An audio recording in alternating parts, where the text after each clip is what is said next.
Bonjour à tous et bienvenue sur boursicoté.com pour cette nouvelle analyse technique des principaux indices mondiaux avec ici un CAC 40 GR qui nous donne un signal de rebond technique. On avait une zone ici à 23 190 points qui je dirais quelque part qui a résisté, mais le rebond ici consenti aujourd'hui ne permet pas de repasser au-dessus de la moyenne mobile 20 exponentielle, ce qui nous laisse donc plutôt dans une dynamique d'affaiblissement, un petit peu comme l'avait été cette phase ici. Il faudrait au minimum repasser au-delà ici des 23 550 points pour reprendre un petit peu d'optimisme.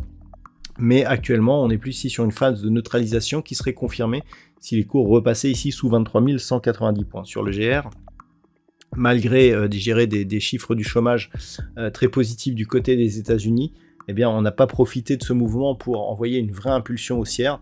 Au contraire, on n'a fait que regagner les pertes qui avaient été consenties la veille. Donc globalement, ça reste assez poussif. Et on peut ici penser que tant que l'on est dans ce range 23 190 et la zone ici des 24 000 points, que l'on peut avoir une neutralisation de la dynamique sous 23 190, ça pourrait redevenir fortement baissier sur cet indice. Sur le DAX par contre, nous avons un signal assez intéressant puisque nous avions ici cette zone de résistance à 19 000 points, zone historique sur laquelle le DAX avait échoué à plusieurs reprises en termes de franchissement. Puis cette zone avait été franchie sur un gap haussier. On est venu marquer ici un nouveau plus haut historique vers la fin du mois de septembre avant de consolider.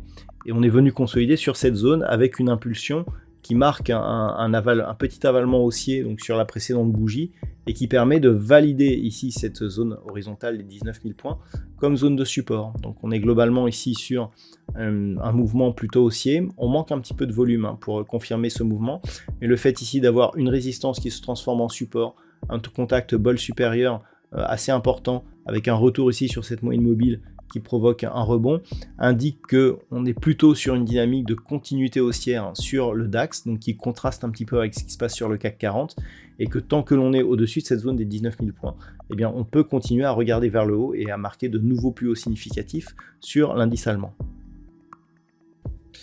Sur l'Eurostoxx 50, là aussi on manque de conviction, des cours qui certes restent ici au-dessus de la zone de la moyenne mobile 20 exponentielle, de la zone de support des 4895 points, et qui n'ont pas de conviction. On est toujours ici potentiellement sous la résistance oblique qui avait été tracée ici suite au début de cette tendance baissière.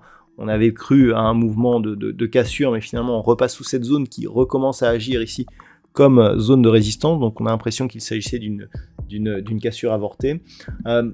Tant que l'on reste ici globalement au-dessus des 4895 points, on peut considérer que l'on reste sur un biais plutôt haussier puisqu'on a eu un contact bol supérieur avec retour sur moyenne mobile 20 exponentielle. Par contre, en cas de cassure, là clairement, on risque d'avoir une phase de neutralisation qui se transformerait en signal baissier en cas de rupture ici de cette zone des 4735 points, qui est la dernière zone de point bas significatif de cette petite impulsion ici haussière. Donc attention ici à cette zone des 4895 points. Pour l'instant, malgré un manque de conviction évident, on est toujours dans une dynamique plutôt haussière.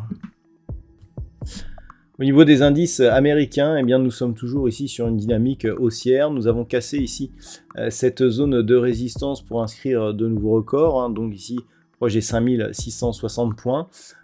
Suite à cela, on est revenu ici sur cette zone, on l'a approché pour finalement la valider comme support. On résiste bien aujourd'hui suite à la diffusion des non-farm payroll.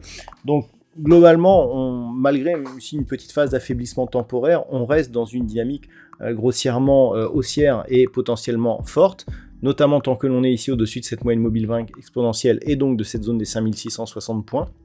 Il faudrait casser cette zone pour commencer à avoir des signaux d'affaiblissement et donc on peut continuer à regarder vers le haut et vers les 5800 points donc sur le S&P 500 qui se trouve toujours dans une très bonne dynamique.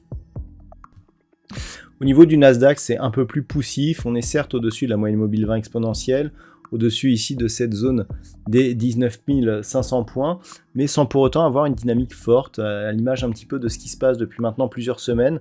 Depuis l'inscription ici de ce point haut, eh bien, on est dans une phase assez hésitante. La phase de consolidation ici a certes été invalidée dans sa continuité, mais on a du mal à réimpulser un mouvement puissant, notamment tant que l'on sera ici sous cette zone des 20 680 points.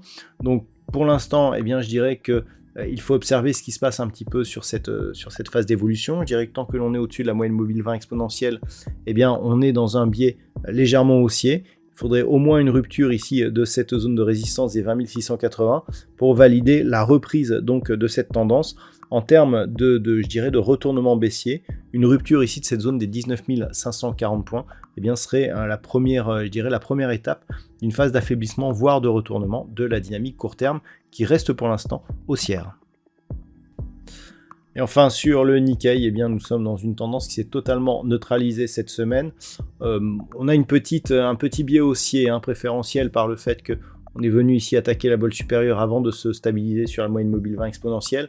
Mais grossièrement, il n'y a pas beaucoup d'informations d'un point de vue, je dirais, technique sur cette configuration, tant l'évolution se fait sur une volatilité faible et une directionnalité assez stable. Donc on est pour l'instant neutre. On a eu ici une forte impulsion baissière, mais qui a été invalidée depuis. Biais légèrement haussier. Il faudrait au minimum repasser ici au-delà des 41 100 pour reprendre un optimisme un peu plus fort et viser donc de nouveaux points hauts. On pourra remarquer ici que cette configuration en étoile du soir a bien fait son effet, puisqu'elle a vraiment inversé le mouvement. Par rapport à la configuration actuelle, c'est assez neutre, donc on attend, je dirais, une impulsion qui pourrait arriver dès lundi, notamment si les cours confirment un petit peu l'évolution des futurs et reviennent ici en direction de la zone des 41 000 points et reprennent ici une direction un peu plus positive. Voilà ce que l'on peut dire donc sur ces principaux indices mondiaux. Je vous souhaite de passer un très bon week-end. On se retrouve dès la semaine prochaine pour d'autres analyses techniques, toujours sur le site boursicoté.com.